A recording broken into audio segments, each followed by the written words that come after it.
இந்த வீடியோவில் நம்ம எதை பற்றி பார்க்க போகிறோம்னா, ஆதார் கார்டு வைத்திருப்பவர்களுக்கு மிகவும் முக்கியமான புதிய அப்டேட் கொடுத்துருக்காங்க. அதில் என்ன சொல்லியிருக்காங்கன்னா, ஆதார் கார்டு கூட உங்களோட மொபைல் நம்பர் சரியாக லிங்க் ஆயிருக்கானு சொல்லிட்டு மொபைல் நம்பர் வெரிஃபை பண்ண சொல்லியிருக்காங்க. இது சம்மந்தமாக அவங்களோட ட்விட்டர் பேஜில் அப்டேட் பண்ணிருக்காங்க. அது என்ன என்பதை பற்றியும் மொபைல் நம்பர் டீட்டெயில்ஸ் எப்படி வெரிஃபை பண்ணுறது என்பதை பற்றியும் தான் இந்த வீடியோவில் அப்டேட்டில் பார்க்க போகிறோம்.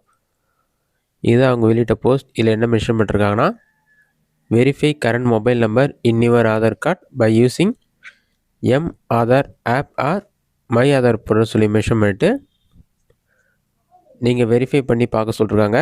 அப்படி உங்களுடைய மொபைல் நம்பர் லிங்க் ஆகாமல் இருந்ததுன்னா உங்களுடைய வீட்டுக்கு பக்கத்தில் இருக்க இசேவை மையம் அல்லது போஸ்ட் ஆஃபீஸ்க்கு போயிட்டு 50 ரூபீஸ் சமன் பே பண்ணி உங்களுடைய ஆதார் கார்டு மற்றும் மொபைல் நம்பரை வந்து லிங்க் பண்ணிக்கலாம்னு சொல்லி மென்ஷன் பண்ணிருக்காங்க. உங்களோட மொபைல் நம்பர் எப்படி வெரிஃபை பண்ணுறது என்பதை பற்றியும் உங்கள் ஆதார் கார்டு கூட என்ன மொபைல் நம்பர் லிங்க் ஆகிருக்கிறது அதை எப்படி செக் பண்ணுறது என்பதை பற்றியும் பார்க்கலாம். இதற்கு கூகுள் சர்ச்சில் போயிட்டு மை ஆதார்னு சொல்லி டைப் பண்ணுங்க. அந்த மாதிரி நீங்கள் டைப் பண்ணி வைக்க கொடுங்க. அந்த மாதிரி நீங்கள் டைப் பண்ணி வைக்க கொடுத்தீங்கன்னா ஃபஸ்ட்டு எடுத்துனே myAadhar.uida.gov.in ஒரு வெப்சைட் போகும். அந்த வெப்சைட்டை வந்து செலக்ட் பண்ணுங்கள். அந்த வெப்சைட் நீங்கள் செலக்ட் பண்ண ஒரு 5 செகண்ட்ஸ் லோட் ஆகும். லோட் ஆகி கம்ப்ளீட் ஆன பிறகு இந்த மாதிரி ஒரு பேஜ் ஓப்பன் ஆகும். ஓப்பன் ஆன பிறகு பாட்டமில் ஸ்க்ரோல் பண்ணுங்கள். இதிலே பார்த்தீங்கன்னா நிறைய ஆப்ஷன் கொடுத்துருப்பாங்க. Verify email ID or mobile நம்பர்னு ஒரு ஆப்ஷன் இருக்கும். அந்த ஆப்ஷன் வந்து கிளிக் பண்ணுங்கள். அதை நீங்கள் கிளிக் பண்ணி நெக்ஸ்ட் பேஜில் வந்து வெரிஃபை மொபைல் நம்பர் இருக்கும். அதில் போய்ட்டு உங்களோட mobile number, Aadhaar card number, captcha code எல்லாமே என்டர் பண்ணிவிட்டு சப்மிட் ஆப்ஷனை கிளிக் பண்ணிங்கன்னா ஒரு 5 செகண்ட்ஸ் லோட் ஆகும். லோட் ஆகி கம்ப்ளீட் ஆன பிறகு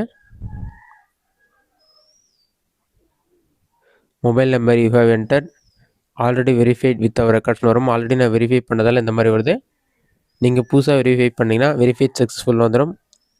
இதுவே உங்களோட ஆதார் கார்டு கூட மொபைல் நம்பர் எந்த மொபைல் நம்பர் லிங்க் இருக்குன்னு உங்களுக்கு தெரில, ஒரு சில டைம் வெரிஃபை ஆகாமல் எரர் ப்ராப்ளம் வருதுன்னா உங்களோட ஆதார் கார்டு கூட என்ன மொபைல் நம்பர் லிங்க் ஆகிருக்குன்னு எப்படி செக் பண்ணுறதுன்னு பார்க்குறதுக்கு நீங்கள் பாட்டமே ஸ்க்ரோல் பண்ணி செக் ஆதார் வேலிடிட்டி ஆப்ஷன் வந்து கிளிக் பண்ணுங்கள். அதை நீங்கள் கிளிக் பண்ணிவிட்டு ஆதார் கார்டு நம்பர் என்டர் பண்ணி கேப்சர் இருக்கும். அதை பார்த்து அப்படி டைப் பண்ணுங்கள். அதை நீங்கள் டைப் பண்ணிட்ட பிறகு ப்ரொசீட் ஆப்ஷன் வந்து கிளிக் பண்ணுங்கள். நீங்கள் ப்ரொசீட் கொடுத்தீங்கன்னா ஒரு 5 செகண்ட்ஸ் லோட் ஆகும். லோட் ஆகி கம்ப்ளீட்டாக இருக்கு. வெயிட் பண்ணுங்கள். லோட் ஆகி கம்ப்ளீட் ஆன பிறகு ஆதார் வெரிஃபிகேஷன் கம்ப்ளீட்னு சொல்லி வரும். அதன் பிறகு age limit, gender, state name, mobile number இந்த மாதிரி ரிலேட்டட்ஸுமே இருக்கும். மொபைல் நம்பருடைய கடைசி 3 நம்பர் இருக்கும். அதை வைத்து உங்கள் ஆதார் கார்டு கூட என்ன மொபைல் நம்பர் தற்போது லிங்க் இருக்குது நீங்கள் செக் பண்ணிக்கலாம். நல்லுன்னு வந்துன்னா எந்த மொபைல் நம்பர் லிங்க் ஆகலைன்னு அர்த்தம். அந்த மாதிரி டைமில் போஸ்ட் ஆஃபீஸ் அல்லது இசேவை மையத்திற்கு போய்ட்டு உங்களோட ஆதார் கார்டு கூட கண்டிப்பாக நீங்கள் மொபைல் நம்பர் லிங்க் பண்ணுற மாதிரி இருக்கும். ஏன்னா அனைத்து தேவைகளுக்கும் தற்போது வந்து ஆதார் ஓடிபி வந்து கம்பல்சரியாக தேவைப்படுது. இந்த வீடியோ உங்களுக்கு யூஸ்ஃபுல்லாக பண்ணிக்கிறேன். இந்த வீடியோ பிடிச்சிருந்தா லைக் பண்ணுங்கள். ரெசிட் அவுட் கமெண்ட் பாக்ஸில் கமெண்ட் பண்ணுங்கள்.